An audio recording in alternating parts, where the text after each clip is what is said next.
Assalamualaikum warahmatullahi wabarakatuh, Bapak Ibu. Puji syukur kepada Allah Subhanahu wa Ta'ala hari ini diberi nikmat ya untuk tetap belajar ya, agar kita lebih berdaya, agar kita lebih memiliki kekuatan ya, terutama menghadapi masa pandemi saat ini.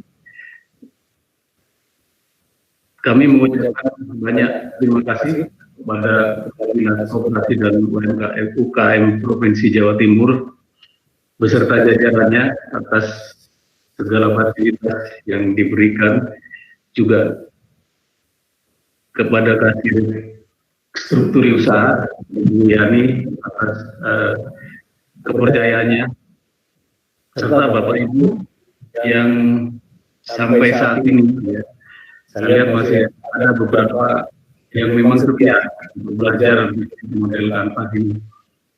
Ya, perlu saya sampaikan bahwa bisnis model Canvas itu sejatinya memang tidak harus sekali belajar pasti bisa, Bapak Ibu. Butuh pengalaman, butuh praktek, ya, dan dari praktek itu muncul pengalaman-pengalaman, dan dari situ kita bisa ya, melakukan penerapannya di bisnis kita masing-masing. Terkait dengan metode bisnis model Canvas hari ini, ya, mungkin Bapak Ibu yang belum pernah ikut, bahwa bisnis model Canvas adalah metode yang bisa digunakan untuk semua macam bisnis. Ya. Jadi kalau saran saya sebelum memulai bisnis, bikin modelnya dulu, ya, sehingga dari situ kita akan melihat seberapa peluangnya, siapa pesaingnya, ya, apa yang harus dilakukan untuk merebut dan memenangkan persaingan itu, ya, dan seterusnya dan seterusnya. Karena sejatinya di dalam bisnis itu tidak ada pesaing, Bapak Ibu. Ya, kalau kita sama-sama pinter ya dalam strategi. Ya, ketika di sisi ini sudah ada yang bermain, kita bermain di sisi yang lain, meskipun itu jenis usahanya sama. Ya, karena satu bisnis itu memiliki peluang ya, yang sangat luas ketika kita paham. Jadi ketika kita bisnis si A sudah dengan layanan seperti ini, ya, kita mau tidak mau dengan layanan yang lain, ya, itu bisa dua-duanya jalan. Ya, makanya kalau kita melihat terutama di bisnis kuliner itu praktis sama sekali tidak ada pesaing. Ya, ketika kita mampu membuat model dan model itu, karena kita pasarnya pasti akan berbeda, yang kita lakukan pasti akan berbeda. Itu yang pertama. Yang kedua, bisnis model Canvas tidak hanya tool untuk bisnis. Ya, saya sering memandu beberapa acara ya langsung dengan karyawan di suatu instansi ya, dengan sekolah ya. Sekolah pun juga sama, akan lebih efektif. Oh ya, ya. Akan lebih efektif ketika kita menggunakan bisnis model Canvas sebelum kita jalankan, Bapak Ibu. Ya, dan dari itu harus disiplin kita menjalankannya ya. Itu salah satu. Ada sekolah, bahkan saya pernah memfasilitasi dinas ya, instansi pemerintah untuk membuat programnya dengan metode bisnis model Canvas ini. Itu bisa ya. Jadi apapun yang kita lakukan ya, itu bisa digunakan dengan menggunakan bisnis model Canvas. Di situ gambaran-gambaran 5 tahun ke depan akan tertata di situ. Ya, akan kelihatan di situ.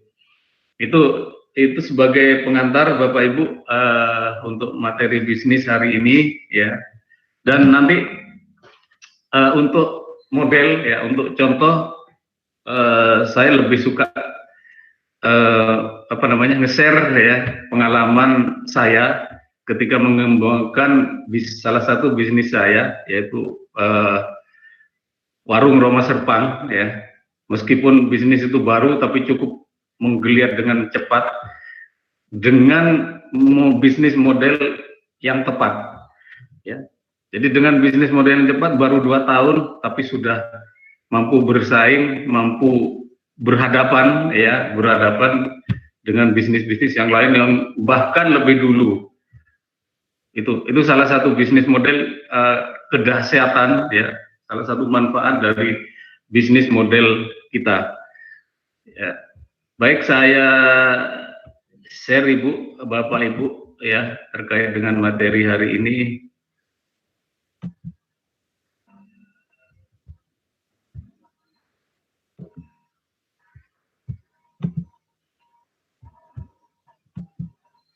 Oke, materi hari ini Bapak Ibu, restrukturasi usaha dan optimalisasi SDM UMKM di masa pandemi. Ini sebetulnya sangat tepat, ya, bisnis model banget, bisnis model kanvas banget. Ya, bagaimana merestrukturisasi sebuah usaha untuk mencapai optimalisasi hasil dan optimalisasi penggunaan SDM di dalam sebuah bisnis. Ya, karena hari ini kita bicara bisnis, maka kita temanya tetap ke arah bisnis. Ya, restrukturisasi usaha dan optimalisasi SDM UMKM di masa pandemi, ya, dengan menggunakan bisnis model kanvas. Ya, ini saya ulas, ini program bidang restrukturasi usaha koperasi dan UKM, Bapak Ibu. Ya, ada program pendampingan pasca pandemi ini. Ya, ini sebetulnya sudah disampaikan sama Bu Yani tadi. Saya lanjut ke terkait dengan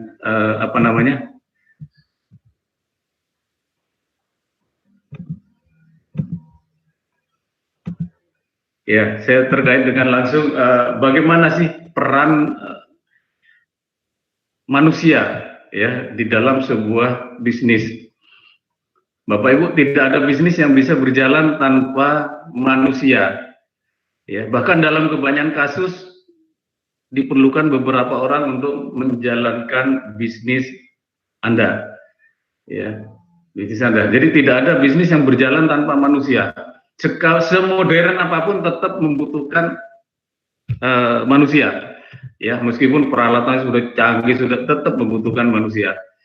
Dan manusia itu banyak. Ya, banyak keahliannya, banyak karakternya. Maka dari itu manusia merupakan sumber daya terbesar di dalam sebuah bisnis. Namun juga merupakan salah satu biaya yang terbesar di dalam sebuah bisnis.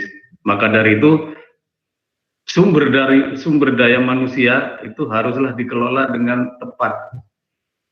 Dan tidak bisa asal-asalan rekrut, ya, asal-asalan mengambil karyawan, nggak bisa seperti itu. Jadi harus manusia, sumber daya manusia yang memang benar-benar dibutuhkan oleh bisnis kita. Produktivitas bisnis kita bisa ditingkatkan jika memiliki orang yang tepat. Ya, tolong diingat, orang yang tepat untuk pekerjaan yang tepat dan dikelola dengan tepat. Jadi ada 3, Bapak Ibu. Orang sebagus apapun, ya, karyawan sebagus apapun tidak akan maksimal, bahkan justru kontraproduktif, ya, apabila tidak dikelola dengan tepat, dengan menempatkan mereka di pekerjaan yang tidak tepat. Ya, tidak seperti selama ini, Bapak Ibu, yang penting rekrut, langsung ditempatkan, tidak ada seleksi, tidak memperhatikan bagaimana keahliannya, ya, sehingga bisnis kita menjadi terganggu. Ya, itu salah satu tujuan kita hari ini, Bapak Ibu. Ya, jadi ada 6 hal yang akan disampaikan hari ini, bagaimana terkait dengan manusia, ya. Yang kedua dengan uang, Bapak Ibu. Ya, di dalam sebuah bisnis, pengalaman saya, ya, uang bukan segalanya. Ya, meskipun semua membutuhkan uang dan semua diukur dengan uang, tapi uang bukan segala-galanya, ya, di dalam sebuah bisnis. Bahkan kita tidak punya uang pun akan bisa melaksanakan, menjalankan sebuah bisnis ya dengan berpartner dengan banyak pihak, ya dengan partner dengan banyak pihak, gitu. Dan tidak semua orang bisa merekrut pihak-pihak tadi, ya.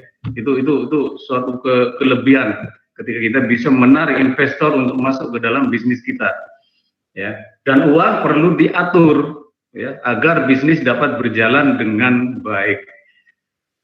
Ya, ini tentang sumber daya kita yang kedua. Jadi yang pertama manusia tadi, yang kedua adalah uang, yang ketiga adalah material, ya, material atau bahan baku. Ya, bahan baku merupakan faktor penting yang tidak dapat ditinggalkan dan harus ada dalam sebuah proses bisnis industri. Ya, ketika ingin mendirikan usaha, salah satu pertimbangannya dekat dengan bahan baku. Ya, kenapa? Karena ketika kita jauh dari bahan baku akan menyebabkan biaya operasional menjadi tinggi, biaya produksi menjadi tinggi, dan otomatis harga pun akan menjadi tinggi, ya, dan tidak bersaing. Ketika kita salah memanage bahan-bahan ini, ya, maka bahan harus dipertimbangkan dengan baik, ya. Dan biasanya yang dilakukan beberapa perusahaan itu yang mereka mendirikan industri yang dekat dengan bahan bakunya. Itu yang ketiga. Yang keempat adalah mesin, Bapak Ibu. Mesin saat ini telah membantu menyelesaikan tugas manusia lebih cepat. Bahkan bisa 100 kali lebih cepat ketika kita menggunakan mesin yang tepat. Tetapi tadi Bapak Ibu, mesin secanggih apapun tetap akan membutuhkan manusia. Oleh karena itu, kita harus mampu menempatkan manusia ini sesuai kemampuannya. Ya, jangan asal menempatkan. Mesin memudahkan pekerjaan manusia lebih cepat dan lebih efisien, terutama terkait dengan biaya produksi. Ya, ini tidak dapat dibantah, ini diakui. Ketika kita gagal memanage ini, ya, maka gagallah sebuah perusahaan. Karena apa? Harganya tinggi, tidak akan bisa bersaing dengan yang lainnya, pesaingnya. Yang keempat, metode. Yang kelima, metode kerja di dalam perusahaan yang dikenal dengan SOP itu sangat diperlukan. Ketika di dalam bisnis Bapak Ibu tidak ada metode, tidak ada, dan ini sudah menjadi materi kita ya, beberapa waktu yang lalu, bagaimana sih membuat SOP gitu. Yang kedua, kinerja perusahaan dapat akan berjalan lebih produktif dan efisien ketika ada metode SOP yang bagus dan tepat. Ya. Yang berikutnya, setiap perusahaan harus dapat memilih metode yang tepat sesuai dengan kondisi dan alur bisnisnya masing-masing. Ya, karena tidak semua metode itu diduplikasi bisa berjalan dengan baik di perusahaan yang lain. Ya, tetap sebagai pengusaha Bapak Ibu harus mampu menerapkan metode-metode yang baik dan harus mampu memilah metode-metode yang akan diterapkan di dalam bisnis Bapak Ibu. Ya, dan yang terakhir adalah pasar Bapak Ibu, ya. Pasar, kalau keuangan itu darah di dalam sebuah perusahaan, keuangan itu darah Bapak Ibu. Tapi kalau pasar itu adalah jantungnya. Ya, ketika kita tidak punya jantung dalam sebuah perusahaan, maka kinerja ya keuangan akan terganggu. Ketika kita tidak punya penghasilan, ketika pasar kita sudah tidak fleksibel, tidak visible lagi, ya, maka alur keuangan akan terganggu. Ya, dan ketika keuangan terganggu, ya kita bisa tunggu saja ya bagaimana kondisi perusahaan itu akan menjadi lebih buruk dan semakin buruk lagi. Pasar merupakan sumber utama yang harus sangat diperhatikan di dalam sebuah bisnis. Ya, ada kadang-kadang banyak ya UKM kita, ketika saya tanya, Ibu kenapa konsultasi? Karena bisnis saya tidak laku, Pak. Loh, kenapa Ibu masih jual ini kalau sudah tidak laku? Ya karena saya tidak bisa ngapa-ngapain. Ya, hanya ini yang bisa saya jual. Ya, itu salah satu kalau menurut saya ya tidak 100% tidak tepat ya, tidak 100% tidak tepat. Tapi 90% itu akan berat ketika model Bapak Ibu memulai bisnis seperti itu. Ya, memang pada saatnya akan berat ketika apa yang kita miliki, apa yang kita jual itu tidak sesuai dengan pasar. Bapak Ibu harus membangun ya pasar-pasar sendiri ya, dan belum tentu Bapak Ibu ketika pasar itu dicapai bisnis Bapak Ibu masih bertahan. Ya, yang saya khawatirkan Bapak Ibu membangun bisnis atau pasar baru, tapi ketika Bapak Ibu belum mencapai baru, bisnis Bapak Ibu sudah bubar. Ya, ini nih yang saya khawatirkan. Atau ketika kita yakin dengan apa namanya value yang akan kita bangun dan yakin bahwa Bapak Ibu akan mampu mencapainya, silakan. Ya, silakan, karena sesuatu yang tidak sesuai dengan pasar menurut logika saat ini belum tentu nantinya tidak akan sesuai terus. Tapi ketika Bapak Ibu mampu membangun image pasar itu mulai muncul dan kuat, Bapak Ibu akan bermain sendirian. Jadi silakan Bapak Ibu, saya tidak memaksa Bapak Ibu harus mengikuti strategi 1, strategi 2 ya. Ada bisnis yang orang lain pasar dulu ketika memulai, tapi ada bisnis yang produk dulu, pasar dibangun pelan-pelan gitu. Sama-sama bagus, tapi kemungkinan berhasilnya itu lebih banyak kita langsung masuk ke pasar ya, ketimbang membangun produk dulu lalu bangun pasarnya. Itu ya, mengapa? Karena ketika kita berbicara pasar berarti kita harus tahu keinginan pelanggan yang mana yang kita incar. Itu lebih fokus ya, lebih fokus. Kita tidak mencari pasar yang bias, yang banyak, yang luas ketika kita produk kita sudah jelas ya. Beda dengan tadi ketika pasar kita belum jelas, kita mencari-cari pasar segitu luasnya.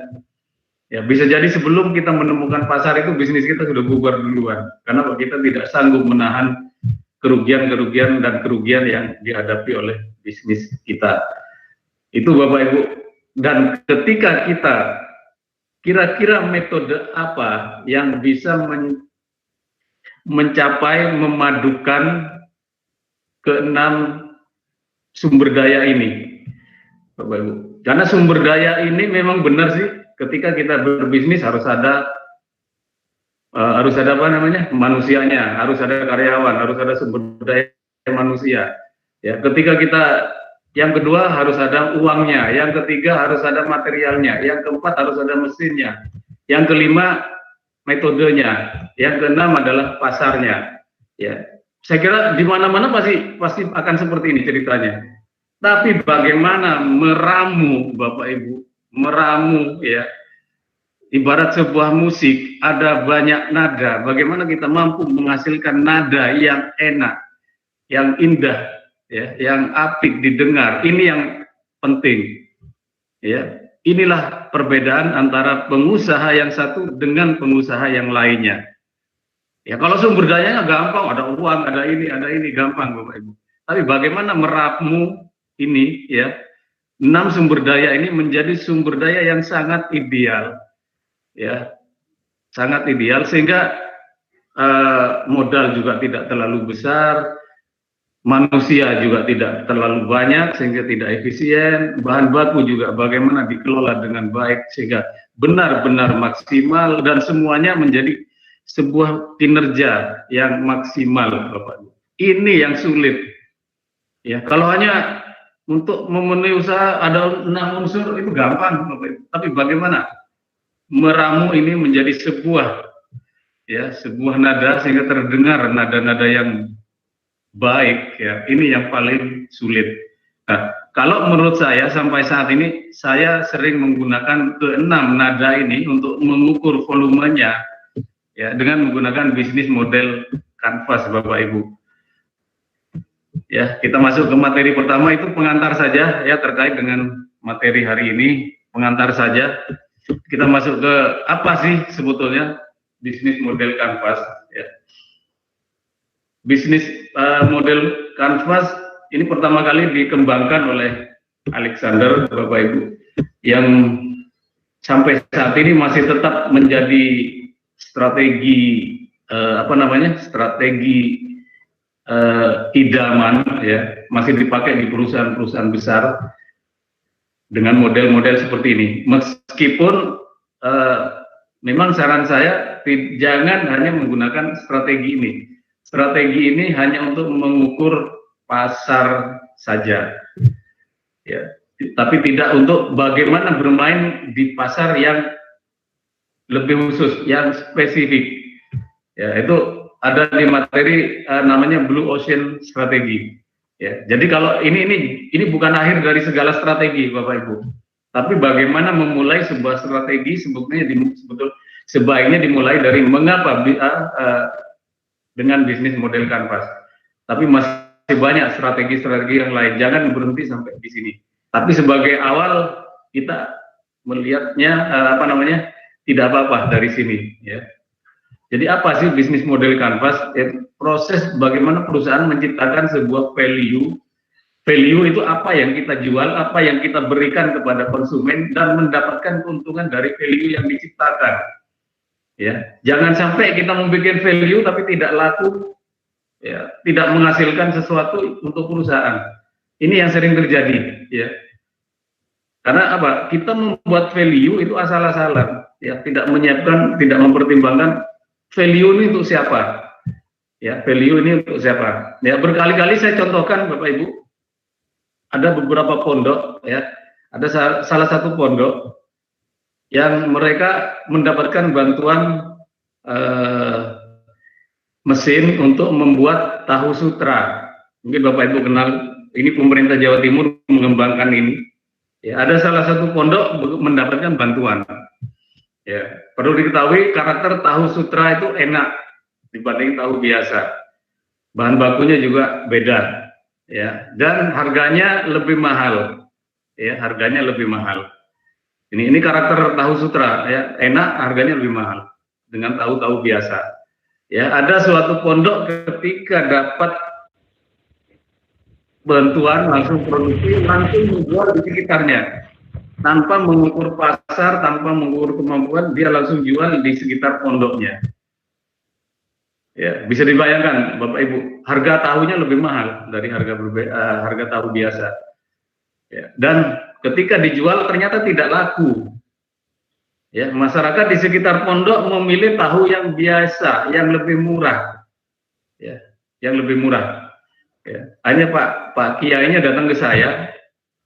Cerita seperti itu. Ini yang saya sampaikan tadi ceritanya Pak Kiai, Bapak Ibu. Ya, saya bilang, Pak Kiai, mohon maaf, bisa jadi pasarnya Pak Kiai itu tidak pas kalau dipasarkan di sekitar pondok karena harganya tahunya lebih mahal. Ya, bisa dibayangkan pondoknya di desa, Bapak Ibu. Ya, ini lebih mahal. Jadi silakan Pak Kiai cari pasar yang mungkin di perumahan-perumahan mewah atau perumahan-perumahan menengah ke atas, yang bisa menghargai value atau keunikan dari tahunya pondok. Dan ternyata setelah dijual keluar, alhamdulillah laku, Bapak Ibu. Ya, laku karena apa? Pondok tidak pas di dalam memilih pasarnya. Jadi tidak matching. Jadi kalau bisnis Bapak Ibu belum laku, belum bisa diterima oleh masyarakat, belum tentu bisnis Bapak Ibu tidak laku. Ya, bisa jadi Bapak Ibu salah memilih pasarnya. Ya, makanya menggunakan bisnis model kanvas itu agar pasar Bapak Ibu benar-benar connect, ya, dengan agar produk Bapak Ibu benar-benar connect dengan pasar produk tersebut. Ya, baik, ini pentingnya Bapak Ibu ketika kita membuat bisnis model kanvas. Mengapa ini juga tidak penting? Ya, waktunya sudah setengah jam. Saya lebih suka membahas tentang bagaimana bisnis realitasnya, Bapak Ibu, ketimbang teori-teorinya. Ya, teori bisa dibaca sendiri bagaimana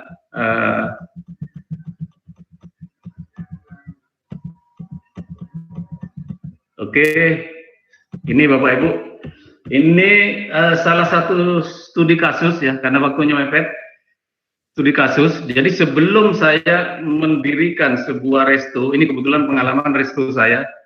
Ya, sebelum saya mendirikan sebuah resto 2 tahun lalu, itu saya bikin ini dulu, Bapak Ibu. Jadi ini namanya analisa SWOT ya. Yang saya bikin dulu bisnis pesaing saya yang paling kuat. Jadi pesaing saya yang paling kuat itu kondisinya seperti ini. Ya, mereka sudah dikenal luas, menu banyak pilihan, konsepnya alam terbuka, jadi bukan resto yang kaku-kaku, ya, dan berpengalaman karena sudah berumur, dia sudah di atas 10 tahun ya, dan fasilitasnya ada fasilitas mainannya. Ini kekuatan mereka. Jadi yang saya analisa itu bisnis orang lain dulu, Bu. Pesaing utama kita dulu. Ya, yang sebelum saya memutuskan model bisnis saya seperti apa. Ya, tapi mereka punya kelemahan. Ya, ketika memesan itu tidak efektif karena apa? Tidak efektif. Oh ya, saya lupa sampaikan. Jadi food terrace ini modelnya Pujasera, Ibu.